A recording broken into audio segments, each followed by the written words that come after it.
ठीक है, okay. Topic क्या है हमारा? जमींदारी, रैयतवाड़ी और महलवाड़ी। इस तीनों को हमने अभी आपको लिखाया और यह समझाने का प्रयास किया इस तीनों व्यवस्था का प्रभाव हमारे भारत के किसानों पर उस समय क्या पड़ा। अभी जो हम समझेंगे इस तीनों को तुलना करके समझेंगे, ठीक है। यानी कि तीनों व्यवस्था का क्या गुण क्या दोष था। गुण तो था नहीं, दोष ही था। इसी कारण से लगातार कुछ समय के बाद व्यवस्था लगातार बदलती रहती थी। तो सबसे पहले हमने क्या लिखाया था कल? जमींदारी, है ना। तो जमींदारी व्यवस्था का मतलब सीधा सा था कि जो गांव के बड़े बड़े भूस्वामी होते थे उसको अंग्रेज ने यह समझा दिया कि आप ही इस एरिया के मालिक हैं। समझो, ध्यान से कहानी समझो, रटना नहीं है। किसानों को यह नहीं बताया कि आप किसान हैं, लेकिन जमींदारों को यह एहसास दिलाया कि तुम भूस्वामी हो, तुम मालिक हो, तुम भगवान हो। किसानों के लिए कोई दया दृष्टि नहीं। और जमींदारों को जब यह एहसास हो गया हम इस इलाके के मालिक हैं, तो राजा बनने का ख्वाब हर किसी को होता है। तो उस समय के जमींदार को यह एहसास हो गया था कि अंग्रेज के बाद हम ही भगवान हैं इस गांव के और इस इलाके के। तो इसका परिणाम ये हुआ कि जब राजा या जमींदार को यह एहसास हो गया कि हम ही मालिक हैं, अंग्रेज हमारी दया पे चल रहा है, तो इसका सीधा सा मतलब है कि अंग्रेज क्या करेगा? किसानों का शोषण राजा या जो उस समय का जमींदार था उसकी मदद से करेगा। तो हुआ ये कि जमींदारी प्रथा में सबसे दुष्परिणाम ये देखने को मिला कि जमींदार किसानों के ऊपर अत्याचार लगातार करता गया। उसकी भूमि को बेचने का अधिकार भी मिल गया। लगान समय पर नहीं देता था तो उसकी भूमि को बेचकर अपने पास रख लेता था। और धीरे धीरे क्या हुआ, उस पूरे इलाके का जो किसान था वो निर्धन हो गया, कर्ज के जाल में डूब गया। और एक समय ऐसा आया कि वो कर्ज चुकाने की स्थिति में भी नहीं था। और उसी के कारण देखोगे आज भी जो भी किसान कर्ज के जाल में फंस जाते हैं वो निकल नहीं पाते हैं और अंततः दुर्भाग्यवश कई किसान आत्महत्या भी कर लेते हैं। हमने क्या लिखा है लास्ट में? जमींदारी, रैयतवाड़ी और महलवाड़ी व्यवस्था का परिणाम और प्रभाव आजादी के बाद से लेकर आज तक देखने को मिल रहा है। जो शोषण किसानों ने किया और आजादी के बाद जो उसके साथ न्याय होना चाहिए था वो बाद की सरकारों ने उस प्रकार से न्याय नहीं कर पाया जिस प्रकार से करना चाहिए। तो देखना कि जब जमींदारी व्यवस्था खत्म की गई तो उस समय के जो बड़े जमींदार थे वो सरकार के खिलाफ हो गए। इसीलिए पूरे भारत में देखना कि भूमि सुधार नहीं हो पाया। ध्यान समझो, बहुत बड़ी बात समझा रहे हैं। आज के भारत में भी ये बात अभी भी लागू है। जब जमींदारी व्यवस्था का अंत हुआ आजादी के बाद, सरकार ने क्या किया? सोचा कि जो बड़े बड़े जमींदार हैं उसके जमीन को हम अपने पास रखकर जो छोटे छोटे किसान थे जो अंग्रेजों द्वारा सताए गए थे उसको हम कुछ कुछ भूमि दे देंगे। ये सरकार का प्लान था भूमि सुधार में। लेकिन ये सारे जो बड़े बड़े जमींदार थे जो अंग्रेजों के संरक्षण में पले बढ़े थे वो सब सरकार के खिलाफ हो गए आजादी के बाद। हम ऐसा होने नहीं देंगे। इसीलिए देखना आज भी जो छोटे छोटे किसान हैं वो बिल्कुल दयनीय जीवन जी रहे हैं। इसका मतलब है उसका प्रभाव आजादी के बाद भी दिखाई दे रहा है, आज तक दिखाई दे रहा है। अगर मान लो क्या होता, अगर सोचो जो 100 बीघा जमीन किसी जमींदार के पास था, अभी भी है, अगर वो स्वेच्छा से वो 100 बीघा अगर जमीन है 50 बीघा दान कर देता, जिसके पास 500 बीघा जमीन है 200 बीघा जमीन है वो 100 बीघा दे देता, तो परिणाम ये होता कि आज जो किसानों के पास जो भूमि का टुकड़ा बहुत छोटा छोटा है वो टुकड़ा बड़ा होता तो परिवार का पालन पोषण भी ठीक से होता। इसका मतलब है कि अंग्रेज ने जो गलती की सो की, हमने भी व्यवस्था को सुधारने का प्रयास सामाजिक स्तर पे नहीं किया। इसलिए सिर्फ अंग्रेज को दोष देना कि हमें लूट कर चला गया, तो हम भी तो उसका लूटा हुआ धन खा के हम मोटे ताजे हो रहे हैं, अपने आप को शेर समझ रहे हैं। तो तुमने समाज के लिए क्या किया? तुमने किसानों के लिए क्या किया? अगर तुमने कुछ नहीं किया तो तुम भी अंग्रेज की तरह ही दोषी हो। सीधा सा मतलब है। तो जमींदारी व्यवस्था का इतना भयानक परिणाम हुआ कि आज भी उसका प्रभाव हमें देखने को मिलता है। जब दूसरी व्यवस्था लाया अंग्रेज, रैयतवाड़ी व्यवस्था, जब इससे इतना प्रभावित हुआ कि कंपनी को भी घाटा होने लगा, क्योंकि किसानों से ज्यादा पैसा वसूल करके जमींदार अपने पास रख लेता था और किसान वो अंग्रेज को नहीं देता था। तो कंपनी की आय तो फिक्स हो गई और कंपनी को जब घाटा होने लगा तो फिर जमींदारी व्यवस्था को खत्म कर दिया। रैयतवाड़ी व्यवस्था में उसने ये सोचा कि हम सीधा क्या करते हैं, हम अंग्रेज या कंपनी और किसान के बीच समझौता कर लेते हैं, किसान और अंग्रेज। लेकिन इसमें जिस बात के लिए जमींदारी व्यवस्था को हटाया गया, जिस दुष्परिणाम से रैयतवाड़ी व्यवस्था लाया गया, पता चला कि अब जमींदार तो नहीं रहा, अब जमींदार के जगह ये अंग्रेज जो थे, जो कंपनी के मालिक थे, वही जमींदार के रूप में किसान का शोषण करना शुरू कर दिया। मान लो अब जमींदार को हटा दिया, अब सीधा अंग्रेज और किसान के बीच बातचीत हो रही है। तो किसान अगर मान लो फिर टैक्स नहीं देगा, वो लगान नहीं देगा, तो फिर किसान के साथ वही जुर्म करेगा अंग्रेज जो जमींदार करता था। इसका मतलब हमने लिखाया कि राज्य स्वयं एक दानवाकार जमींदार बन गया, ये लिखाया ना, यानी कि दानव का संज्ञा दिया गया जमींदार को, कि जिस प्रकार से दानव किसी इंसान को ये नहीं समझता है कि वो अच्छा है बुरा है, खा जाता है, उसी प्रकार से जमींदार किसी भी किसान पे दया दृष्टि नहीं दिखाता था, सीधा वो अपने कब्जे में जमीन रख के अपना ऐशो आराम से जीवन जीता था। तो अब जमींदार तो नहीं रहा रैयतवाड़ी व्यवस्था में, अब जमींदार की जगह जो राज्य था, कंपनी, वह स्वयं जमींदार बन बैठा। तो जिस व्यवस्था के डर से हम रैयतवाड़ी व्यवस्था लाए थे वो भी फेल हो गई, यानी कि फिर अंग्रेज ने वही सब गलती की जो जमींदार गलती कर रहा था। अंग्रेज तो गलती कर ही रहा था, जमींदार भी गलती कर रहा था, इसलिए उसको हटाया गया। अब यहाँ पे कंपनी है वो खुद वही काम कर रहा है जो जमींदार कर रहा था। समझ में आ रहा है? इस व्यवस्था से भी लोग त्रस्त हो गए। फिर जाके बाद में महालवाड़ी व्यवस्था लाया गया, और महालवाड़ी व्यवस्था में प्रावधान किया गया कि मान लो खरमौली गांव है ना, खरमौली गांव का पूरा जो लगान होगा, रे बाबू प्लीज डिस्टर्ब नहीं, पूरा एकदम में समझा रहे हैं, बीच में एकदम टूटेगा। तो जो खरमौली गांव, मान लो एक खरमौली गांव है, हमें इसमें महालवाड़ी व्यवस्था को लागू करना है और पैसे वसूलने हैं। कैसे वसूलेंगे? मान लो हम अंग्रेज हैं, तुम सभी किसान हो, है ना, तो तुम सभी को अगर पैसे वसूल करके यानी कि हमें देना है, तो कैसे दोगे? दो तरीका है। पहला, या तो तुम हमें दे दोगे, वो व्यवस्था अब रही नहीं, जो रैयतवाड़ी व्यवस्था थी, या तो तुम सभी जगह चंदा उंदा करके एक साथ किसी एक व्यक्ति को नेता मानोगे, उसके पास जमा करोगे और फिर वो हमें पहुंचाएगा। समझ में आ रहा है ना? यही काम था महालवाड़ी में। पूरे गांव का किसान एक साथ, जो उस गांव का मुखिया या मान लो भूस्वामी होता था, वही क्या करता था, पूरे गांव का जो राजस्व था वो इकट्ठा करता था और वही फिर जाके अंग्रेज को पहुंचाता था।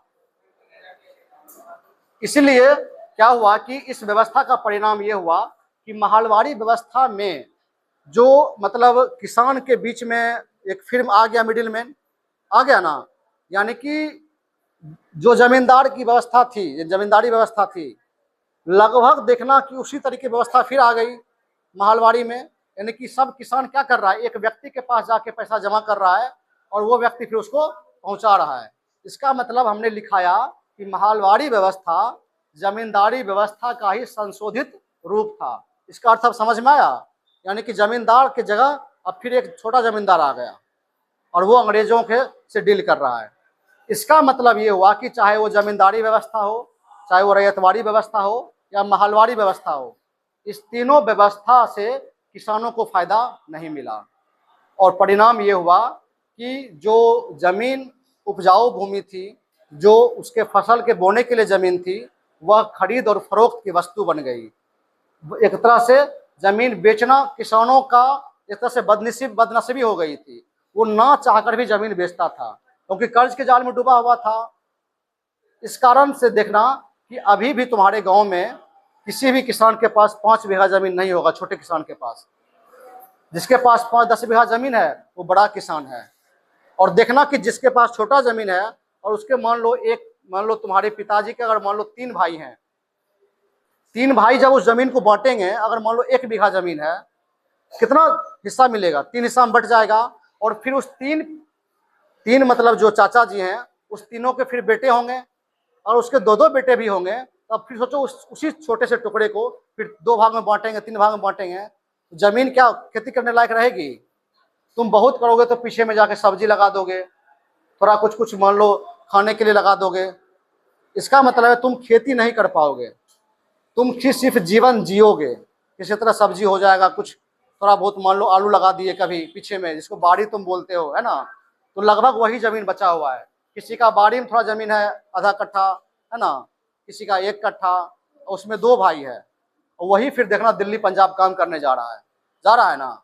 इसका मतलब है कि अगर जमीन उसके पास होती, या तो अच्छे से खेती करता, या जमीन नहीं है, इसका मतलब है वो बेरोजगार है और उसके बाद भी वो मजदूर बन के घूम रहा है। इसका कारण ये रहा कि अंग्रेजों ने जो व्यवस्था लागू की, उसका प्रभाव हमें आज़ादी के बाद के समय में भी देखने को मिलता है, और आज भी हमारे देश की हालात यही है। और वर्तमान सरकार इसको मतलब एक तरह से दूर करने का प्रयास कर रही, समस्या को दूर करने का प्रयास कर रही है तमाम योजनाओं के माध्यम से, जनधन बीमा योजना के माध्यम से, या कई बार देखना जब फसल खराब हो जाती है तो उसके बदले 6,000 रुपया सालाना दिया जाता है ना। प्रधानमंत्री फसल बीमा योजना का प्रावधान है ना। बाढ़ आ गई, बाढ़ में किसी का फसल नष्ट हो गया, उसका मुआवजा भी मिलता है। तो कुछ तो मिल रहा है, लेकिन ये मतलब कुछ तो नहीं मिलना चाहिए। हम कोई भिखारी नहीं है, किसान देश का भिखारी नहीं है, किसान देश का अन्नदाता है, वही देवता है, वही देवी है। पूजा करते हैं ना हम लोग, लेकिन इस देवी देवता को हम लोग मतलब एक तरह से निगलेक्ट कर देते हैं ना, पूरी तरह से छोड़ देते हैं। और बाद में देखना कि जब कोई संकट आता है तो यही किसान हमारा पेट भरता है।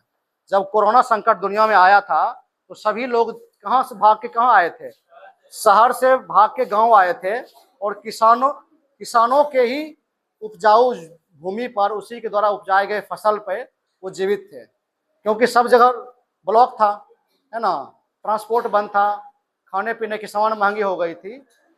इसीलिए देखना कि बाद में जो कुछ भी अभी महंगाई बढ़ी हुई है, अगर उसमें खेती की स्थिति अच्छी होती तो फिर देखना कि अभी महंगाई का जो स्तर है वो बहुत कम होता। इसका मतलब है कि खेती अगर खराब हुई है, किसान की स्थिति खराब हुई है, तो सिर्फ एक परिवार की स्थिति खराब नहीं होती है, पूरे देश की स्थिति खराब होती है। इसलिए किसान को सिर्फ एक व्यक्ति नहीं मानो, किसान पूरे अर्थव्यवस्था के केंद्र में है। जैसे खेती खराब हुई, फसल का मान लो नष्ट होना अगर शुरू हो गया, तो महंगाई बढ़नी शुरू हुई, है ना। महंगाई बढ़ेगी तो देखना तुम्हारे जीवन स्तर में कमी आ जाएगी। कोई बच्चा पढ़ना छोड़ देगा, कोई बच्चा कहीं मान लो रोजगार की तलाश में कहीं काम कर रहा है, उसकी नौकरी छूट जाएगी। इसका मतलब है कि किसानी और खेती और ये दोनों खराब हुई, इसका मतलब पूरे भारत की अर्थव्यवस्था तबाह हो जाएगी। इसीलिए हमें किसानों पर विशेष ध्यान, और किसानों की स्थिति जब तक मजबूत हम नहीं करेंगे तब तक भारत हमारा विकसित देश और मजबूत देश के रूप में उभर कर सामने नहीं आ पाएगा। तो आज की इस पूरी क्लास से हमने समझा कि जमींदारी व्यवस्था क्या थी, रैयतवाड़ी व्यवस्था क्या थी, और महलवाड़ी व्यवस्था क्या थी। इस तीनों व्यवस्था का कारण था, परिणाम क्या था, प्रभाव क्या हुआ, और आज भी हमारे भारत में इसका प्रभाव देखने को अगर मिलता है उसका क्या कारण है। तो कोई सवाल मन में है? हमने जो समझाया वो समझ में आया? कहानी समझ में आया? कहानी सब बताओ, पढ़ोगे फिर याद हो जाएगा। 19% पे क्या था, 30% पे क्या था, 50% पे क्या था, 51% पे क्या था, वो सब कहानी के बीच में छोटा छोटा फैक्ट है, वो याद हो जाएगा। लेकिन कहानी पता होना चाहिए कि अंग्रेजों ने भारत के साथ क्या किया और आज हम भारत के किसानों के साथ क्या कर रहे हैं। तो हम लोग अगर व्यवस्था को नहीं सुधारेंगे तो अंग्रेजों को सिर्फ ताना देने से कि अंग्रेज देश को लूट कर चले गए, ये कोई बहादुरी नहीं है ना। हम क्या कर रहे हैं, यानी कि हमारी सरकार क्या कर रही है, सामाजिक स्तर पे हम क्या कर रहे हैं, जिसके पास पैसे हैं वो किसानों के लिए क्या कर रहा है, क्या सब कुछ सरकार ही करेगी?